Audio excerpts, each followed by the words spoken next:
जय हिंद दोस्तों। तो आज के इस सेशन में हम RRB group D railway group D के लिए साइंस के टॉप 50 क्वेश्चंस लाए हैं, जो कि रेलवे ग्रुप डी के लिए बहुत ज़्यादा उपयोगी हैं स्टूडेंट। इसमें प्रीवियस ईयर के क्वेश्चंस भी रखे गए हैं और मोस्ट एक्सपेक्टेड क्वेश्चंस को भी रखा गया है। तो जिन भी स्टूडेंटों का एग्जाम है रेलवे ग्रुप डी का, तो सभी साथी इस क्लास को एंड तक जरूर देखना, बिल्कुल भी स्किप मत करना स्टूडेंट, नहीं तो आपको एग्जाम में प्रॉब्लम होने वाली है। एकदम एक्सपेक्टेड क्वेश्चंस साइंस के रखे गए हैं और साइंस का वेटेज जो है रेलवे में काफ़ी अच्छा रहता है। अगर साइंस में आप पीछे रहे तो आपका सिलेक्शन होना मुश्किल हो जाएगा। तो सभी साथी क्लास में एंड तक जुड़े रहें, बहुत ज़्यादा इंपॉर्टेंट क्लास रहने वाली है, सभी इंपॉर्टेंट क्वेश्चन को रखा गया है। तो चलिए देखते हैं पहला क्वेश्चन। प्रकाश वर्ष जो है किसका मात्रक है? प्रकाश वर्ष लाइट ईयर जो है किसका मात्रक होता है? अगर आंसर पता है कमेंट करके जरूर बताना। तो प्रकाश वर्ष जो है दूरी का मात्रक है, किसका होता है? दूरी का मात्रक होता है, बी बिल्कुल राइट आंसर होगा। आपके एग्जाम में ज्यादा समय नहीं स्टूडेंट, 3 अगस्त से आपके एग्जाम स्टार्ट है, तो आपको जबरदस्त तैयारी करके चलना है। और क्लास के एंड में मैं आपको बताऊंगा बिल्कुल फ्री इसका PDF कहाँ पर मिलेगा, तो एंड तक देखते रहना। अगला क्वेश्चन देखिए, कोशिका या सेल की खोज सबसे पहले किसने की थी? कोशिका की जो खोज थी सबसे पहले किसने की थी? रॉबर्ट हुक, रॉबर्ट ब्राउन या फिर लीवेन हॉक या फिर पुरकिंजे? तो कोशिका की जो खोज की थी स्टूडेंट, आपको याद रखना है, कोशिका की खोज जो है रॉबर्ट हुक ने की थी। किसने की थी? रॉबर्ट हुक ने जो है कोशिका की खोज की थी।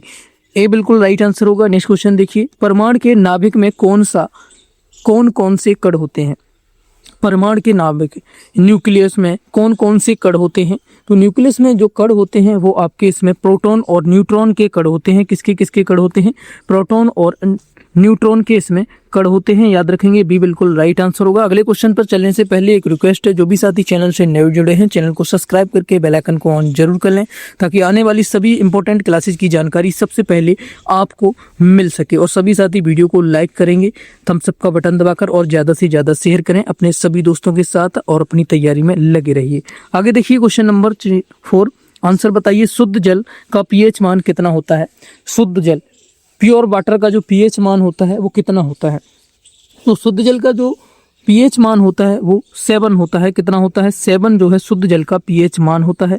बी यहाँ पर बिल्कुल सही जवाब होगा। नेक्स्ट क्वेश्चन देखिए, इसी तरीके से आंसर बताइए, मानव शरीर की सबसे बड़ी ग्रंथि कौन सी होती है? मानव शरीर की जो सबसे बड़ी ग्रंथि है कौन सी है? थायराइड है, यकृत, अग्नाशय या फिर पीयूष, जिसे पिट्यूटरी कहते हैं।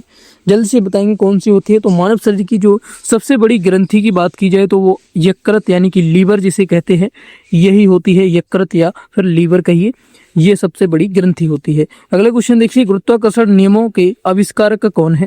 गुरुत्वाकर्षण के नियमों, लॉ ऑफ ग्रेविटेशन के आविष्कारक कौन है? किसने इसका आविष्कार किया था? एडिसन, न्यूटन, फैराडे या फिर आइंस्टीन ने? तो गुरुत्वाकर्षण के नियमों का जो आविष्कार किया था आप सभी को पता होना चाहिए, ये आपका न्यूटन ने किया था। किसने किया था? न्यूटन ने इसका आविष्कार किया था। बी यहाँ पर बिल्कुल सही जवाब होगा। अगला क्वेश्चन देखिए, आंसर बताइए फटाफट से, किस रंग का तरंग दैर्घ्य सबसे अधिक होता है? किस रंग का जो तरंग दैर्घ्य है वो सबसे अधिक होता है? पीला, बैंगनी या फिर लाल, हरा? तो सबसे अधिक जो तरंग दैर्घ्य होता है वो आपका लाल होता है। कौन सा होता है? किस रंग का होता है? लाल रंग का होता है। यहाँ पर सी बिल्कुल राइट होगा। अगला क्वेश्चन देखेंगे, कोशिका का पावर हाउस किसे कहा जाता है? बहुत ज्यादा पूछे जाने वाला क्वेश्चन है, एग्जाम में बार बार रिपीट होता है। 3 स्टार लगा लीजिए, यहाँ से क्वेश्चन एग्जाम में बनेगा, इसको आप जरूर याद रखेंगे। कोशिका का पावर हाउस किसको कहा जाता है? अगर आंसर पता है तो कमेंट करके जल्दी बताएंगे। तो कोशिका का पावर हाउस जो है माइटोकॉन्ड्रिया को कहा जाता है। किसको कहा जाता है? माइटोकॉन्ड्रिया, याद रखेंगे। किसे कहा जाता है? पावर हाउस कहा जाता है माइटोकॉन्ड्रिया को, कोशिका का पावर हाउस।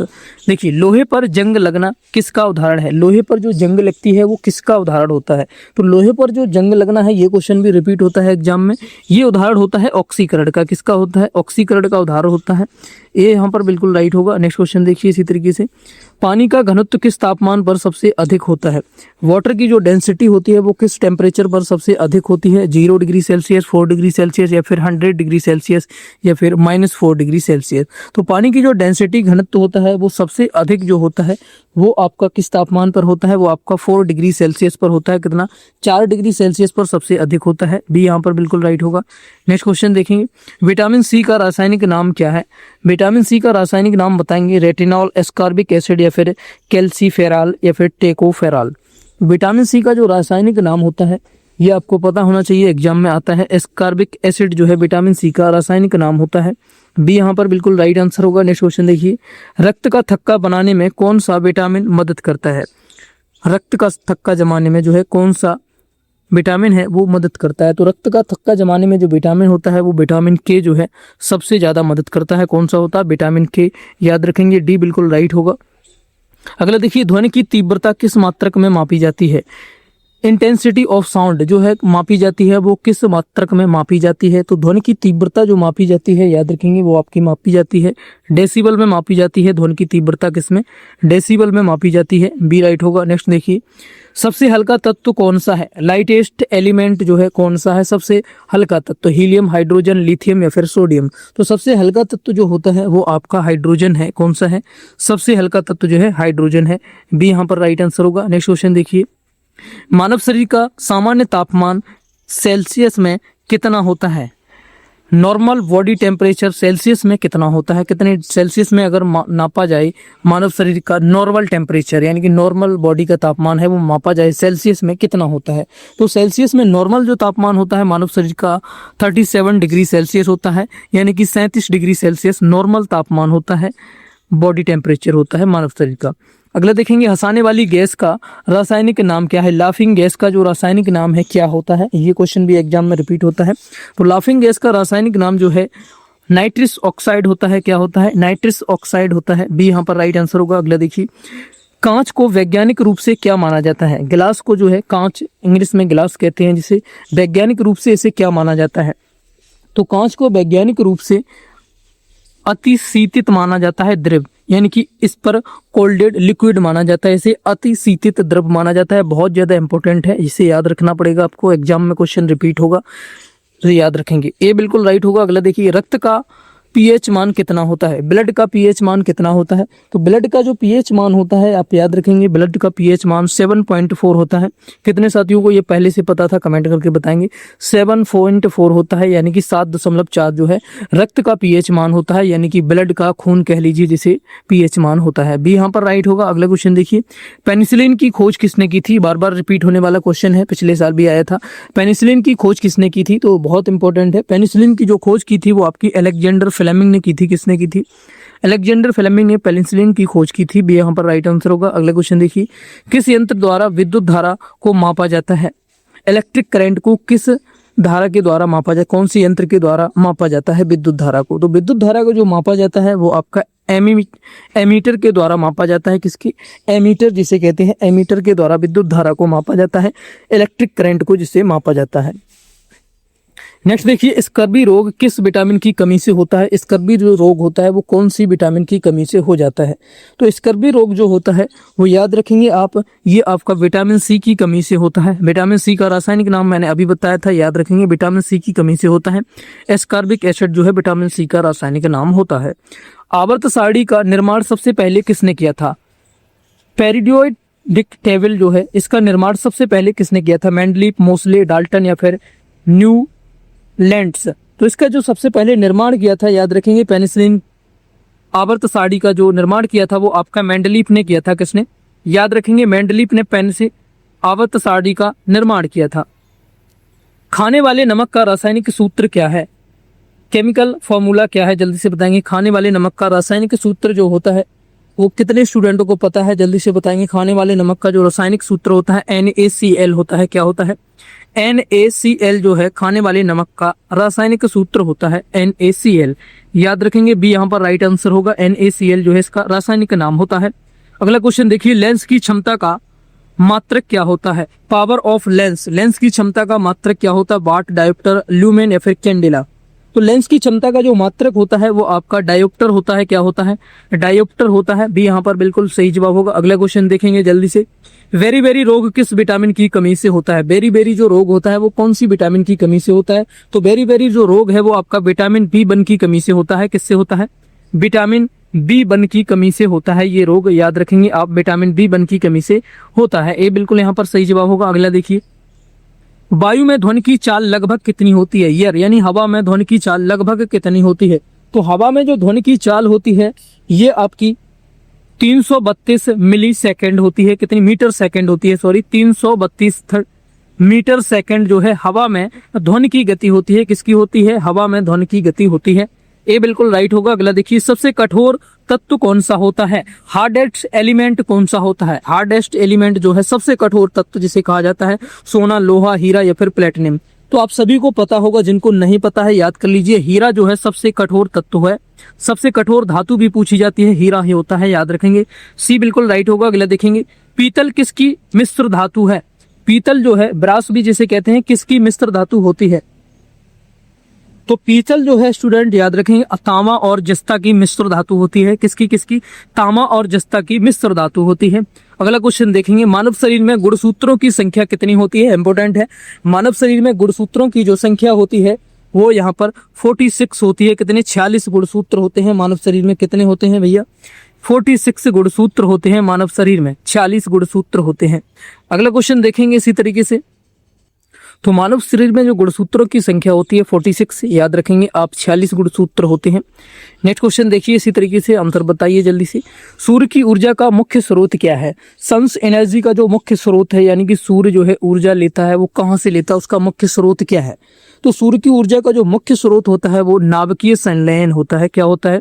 नाभिकीय संलयन, न्यूक्लियर फ्यूजन जिसे कहते हैं। नाभिकीय संलयन जो है सूर्य की ऊर्जा का मुख्य स्रोत है। ए बिल्कुल राइट आंसर होगा। सूर्य जो यहीं से ऊर्जा प्राप्त करता है, याद रखेंगे। अगला क्वेश्चन देखिए, रेबीज के टीके की खोज किसने की थी? रेबीज के वैक्सीन की जो खोज की थी वो किसने की थी? आपको याद रखना चाहिए, रेबीज के टीके की खोज जो है लुई पास्चर ने की थी। एग्जाम में क्वेश्चन आता है, ये लुई पास्चर ने इसकी खोज की थी। आगे के क्वेश्चन स्टूडेंट बार बार रिपीट होने वाले हैं, तो सभी साथी उन क्वेश्चन को मिस बिल्कुल मत करना। और अभी भी जिन साथियों ने वीडियो को लाइक नहीं किया है तो लाइक कर दें, इससे हमें कोई पैसा नहीं मिलता है दोस्तों, बस थोड़ा सा मोटिवेशन मिलता है। तो सभी साथी वीडियो को लाइक कर देंगे और शेयर भी करेंगे अपने दोस्तों के साथ। अगला क्वेश्चन देखिए, लोहे को जंग से बचाने के लिए जस्ते की परत चढ़ाने को क्या कहते हैं? लोहे को जंग से बचाने के लिए, जिस तरह लोहे से जंग ना लगे उस पर जो जस्ते की परत चढ़ाई जाती है उसे क्या कहा जाता है? तो लोहे पर जो जस्ते की परत चढ़ाई जाती है उसे गैल्वेनीकरण कहा जाता है। क्या कहा जाता है? गैल्वेनीकरण उसको कहते हैं। ए बिल्कुल राइट आंसर होगा, गैल्वेनीकरण उसे कहा जाता है। देखिए, सोडियम धातु को किस द्रव में डुबो कर रखा जाता है? सोडियम जो धातु होती है उसे कौन सी लिक्विड में डुबो कर रखा जाता है, यानी कि डुबा कर रखा जाता है? कौन सी धातु होती है जिसमें से डुबो कर रखा जाता है? तो इसे केरोसिन या मिट्टी का तेल जिसे कहते हैं उसमें डुबा कर रखा जाता है। किसे? सोडियम धातु को। सोडियम धातु को इसमें डुबा कर रखा जाता है। नेक्स्ट देखिए, आकाश का रंग नीला किसके कारण दिखाई देता है? आकाश का रंग जो नीला है, ब्लू है, किसके कारण से ऐसा दिखाई देता है? तो आकाश का रंग जो नीला है ये स्टूडेंट आपका प्रकाश प्रकीर्णन की वजह से दिखाई देता है। किसकी वजह से? प्रकाश का प्रकीर्णन की वजह से आकाश का रंग जो है नीला, ब्लू दिखाई देता है। डीएनए का डबल हेलिक्स मॉडल किसने दिया था? डीएनए का जो डबल हेलिक्स मॉडल है ये किसने दिया था? तो डीएनए का डबल हेलिक्स मॉडल जो है ये आपका वाटसन और क्रिक ने दिया था। किसने? वाटसन और क्रिक ने ये मॉडल दिया था। ए बिल्कुल यहाँ पर सही होगा। अगला देखिए, किस ग्रह को लाल ग्रह कहा जाता है? जल्दी से आंसर बताइए कमेंट करके अगर पता है। रेड प्लैनेट जो है कौन सी ग्रह को कहा जाता है? तो रेड प्लैनेट जो है स्टूडेंट वो आपका मंगल ग्रह को कहा जाता है। किसको? मंगल को जो है रेड प्लैनेट कहा जाता है, यानी कि लाल ग्रह कहा जाता है। अगला देखिए, रक्त समूह की खोज किसने की थी? ब्लड ग्रुप्स जो होते हैं, किसी का ए पॉजिटिव है, किसी का ए बी पॉजिटिव है, किसी का ओ ब्लड ग्रुप है। ये स्टूडेंट ये जो है ये ब्लड ग्रुप्स की खोज किसने की थी? किसने इनको सबसे पहले खोजा था? तो इनकी खोज जो की थी वो आपकी कार्ल लैंडस्टेनर ने की थी। किसने? कार्ल लैंडस्टेनर ने ब्लड ग्रुप्स की खोज की थी, रक्त समूह की खोज की थी, याद रखेंगे। अगला क्वेश्चन देखिए, सोने का रासायनिक प्रतीक क्या है? गोल्ड का जो रासायनिक सिंबल है, सिंबल ऑफ गोल्ड, रासायनिक प्रतीक है वो क्या है? तो सोने का जो रासायनिक प्रतीक होता है इंपॉर्टेंट है, AU जो है सोने का रासायनिक प्रतीक है। क्या है? AU जो है सोने का रासायनिक प्रतीक है, इसे आप याद रखेंगे। एग्जाम में पूछा जाता है, एग्जाम की दृष्टि से ये बहुत ज्यादा इंपॉर्टेंट है। बी यहाँ पर सही जवाब होगा। अगला देखिए, डायनेमो यंत्र का मुख्य कार्य क्या है? जो डायनेमो यंत्र होता है मुख्य उसका कार्य क्या होता है? तो डायनेमो को जो मुख्य कार्य होता है यांत्रिक ऊर्जा को विद्युत ऊर्जा में बदलना। डायनेमो जो एक मोटर की तरह होता है जो घूर्णन करके यांत्रिक ऊर्जा को विद्युत ऊर्जा में परिवर्तित करता है, उसी को डायनेमो कहा जाता है, याद रखेंगे। इसका मुख्य कार्य क्या होता है? जो यांत्रिक ऊर्जा को घूर्णन करके घूम करके जो और विद्युत ऊर्जा में परिवर्तित करता है। तो यहाँ पर ए राइट होगा। अगला देखिए, स्कर्वी शरीर के किस अंग का रोग है? स्कर्वी जो रोग होता है वो किस शरीर के अंग में होता है? कौन से अंग में होता है? तो स्कर्वी जो रोग होता है ये मसूड़े में होता है, गम्स में होता है। किस में होता है? मसूड़ों में होता है स्कर्वी रोग। सी यहाँ पर बिल्कुल राइट आंसर होगा, बिल्कुल राइट होगा सी, गम्स, मसूड़ों को ही इंग्लिश में कहा जाता है। अगला देखिए, बॉक्साइट किस धातु का अयस्क है? बॉक्साइट जो है कौन सी धातु का अयस्क है? लोहा, तांबा, एल्यूमिनियम या फिर जिंक है? बॉक्साइट जो होता है स्टूडेंट आप याद रखेंगे एल्यूमिनियम का ये अयस्क है। किसका है? एल्यूमिनियम का अयस्क होता है बॉक्साइट। सी राइट होगा। अगला देखिए, कौन सा विटामिन जल में घुलनशील है? इनमें से कौन सा विटामिन ऐसा है जो जल में घुलनशील है, जल में घुल जाता है? तो विटामिन जो जल में घुलनशील है वो आपका यहाँ पर विटामिन सी है। इसका रासायनिक नाम मैंने बताया था, एस्कॉर्बिक एसिड होता है। तो विटामिन सी जो है जल में घुलनशील होता है। नेक्स्ट देखिए, प्लास्टर ऑफ पेरिस का रासायनिक नाम क्या है? प्लास्टर ऑफ पेरिस का नाम आपने सुना होगा, कई बार क्वेश्चन एग्जाम में रिपीट होता है। इसका रासायनिक नाम क्या होता है? तो प्लास्टर ऑफ पेरिस का जो रासायनिक नाम होता है कैल्शियम सल्फेट हेमीहाइड्रेट होता है। क्या होता है? कैल्शियम सल्फेट हेमीहाइड्रेट जो है प्लास्टर ऑफ पेरिस का रासायनिक नाम होता है। याद रखेंगे, ए बिल्कुल राइट होगा। अगला क्वेश्चन देखिए, एक अश्व शक्ति कितने वाट के बराबर होती है? एक हॉर्स पावर जो होता है वो कितने वाट के बराबर होता है? तो एक हॉर्स पावर जो होता है वो आपका 746 वाट के बराबर होता है। कितने वाट के बराबर होता है?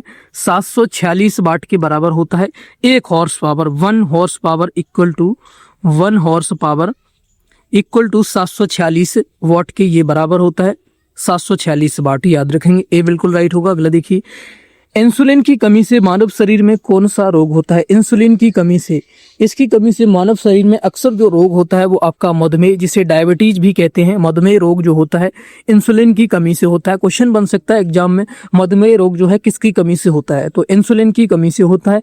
या फिर इंसुलिन की कमी से कौन सा रोग होता है? तो मधुमेह यानी डायबिटीज। याद रखेंगे। अगला क्वेश्चन देखिए, घेंगा रोग किसकी कमी से होता है? ये सभी क्वेश्चन पता होगा, काफी 4, 5, 8 लेवल का क्वेश्चन है। क्लास 8 में ये क्वेश्चंस बनते थे। घेंगा रोग, ये घेंगा रोग जो है ये किसकी कमी से होता है? तो घेंगा रोग जो है वो आपका आयोडीन की कमी से होता है। किसकी कमी से होता है? आयोडीन की कमी से घेंगा रोग जो है शरीर में हो जाता है। वायुमंडलीय दाब को किस यंत्र से मापा जाता है? एटमॉस्फेरिक प्रेशर जो है वो उसे किस यंत्र से मापा जाता है? तो वायुमंडलीय दाब जो मापा जाता है ये आपका बैरोमीटर के द्वारा मापा जाता है। किससे? बैरोमीटर के द्वारा इसे मापा जाता है। नेक्स्ट देखेंगे, दूध की शुद्धता किस यंत्र से मापी जाती है? प्योरिटी ऑफ दूध, मिल्क, किस यंत्र से मापी जाती है? यानी कि दूध शुद्ध है या नहीं, ये किस यंत्र से मापा जाता है? तो ये जो मापा जाता है वो आपका लैक्टोमीटर से मापा जाता है। दूध की शुद्धता जो है लैक्टोमीटर से मापी जाती है। बी राइट होगा। अगला क्वेश्चन देखिए, टमाटर में मुख्य रूप से कौन सा एसिड पाया जाता है? टोमेटो जो होता है सब्जियों में हम खाते हैं जिसे, उसमें मुख्य रूप से कौन सा एसिड पाया जाता है? तो टमाटर में जो मुख्य रूप से वो आपका एक्जेलिक एसिड पाया जाता है। कौन सा? एक्जेलिक एसिड इसमें पाया जाता है। एक्जेलिक नामक जो एसिड होता है वो टमाटर में पाया जाता है। नेक्स्ट क्वेश्चन देखेंगे और अंतिम क्वेश्चन है आज के सेशन का, मानव शरीर की सबसे छोटी हड्डी कौन सी है? मानव शरीर की सबसे छोटी हड्डी, फीमर, स्टेप्स, टिबिया या फिर रेडियस? इस क्वेश्चन का आंसर आप लोग कमेंट करके जरूर बताना। HW के लिए ये क्वेश्चन आपको दिया जा रहा है और कमेंट करके बताना 50 क्वेश्चन में से आपका स्कोर आज का क्या रहा है, 50 में से आपने कितने क्वेश्चन सही किए हैं, ईमानदारी से बताएंगे। अगर ऐसा एग्जाम में क्वेश्चन बनते हैं तो आप कितने क्वेश्चन सही कर पाते हैं, कमेंट करके एक बार जरूर बताएंगे। और इसका बिल्कुल फ्री PDF आपको हमारे टेलीग्राम चैनल पर मिल जाएगा। जिन भी साथियों ने नहीं ज्वाइन किया है, टेलीग्राम चैनल का लिंक वीडियो के डिस्क्रिप्शन में मिलेगा, वहां से जाकर ज्वाइन करें। और साथियों डिस्क्रिप्शन में हमारे फेसबुक पेज का भी लिंक मिलेगा, इंस्टा व्हाट्सएप का भी, उस पर भी हमें फॉलो जरूर करें, वहां से भी आपको इंपॉर्टेंट अपडेट्स मिलती रहती हैं। तो आपके एग्जाम में ज़्यादा समय नहीं है, तैयारी करते रहिए। आज ये क्लास हमने बंद कराई है, हम GK GS की क्लास भी कराएंगे आपको स्टूडेंट, और साइंस की क्लास भी आपकी चलती रहेगी जब तक आपका एग्जाम नहीं होगा। क्लास कैसी लगी साथियों कमेंट करके जरूर बताना। अगर अच्छी लगी है तो लाइक कर दें, शेयर कर दें और चैनल को सब्सक्राइब तो आपने कर ही दिया होगा। अगर आप आगे की क्लास की जानकारी चाहते हैं तो बेल आइकन को भी ऑन कर लें। मिलते हैं नेक्स्ट क्लास में, तब तक के लिए थैंक यू, जय हिंद। कोई क्वेश्चन या क्वेरी है तो पूछें कमेंट में। अगर कोई बुक बाई करना चाहते हैं स्पेशल रेलवे के लिए कोई प्रैक्टिस सेट, तो कुछ बुक्स का लिंक आपको सजेशन में मिल जाएगा, वहां से जाकर आप बाई कर सकते हैं और चेक करके। थैंक यू, जय हिंद।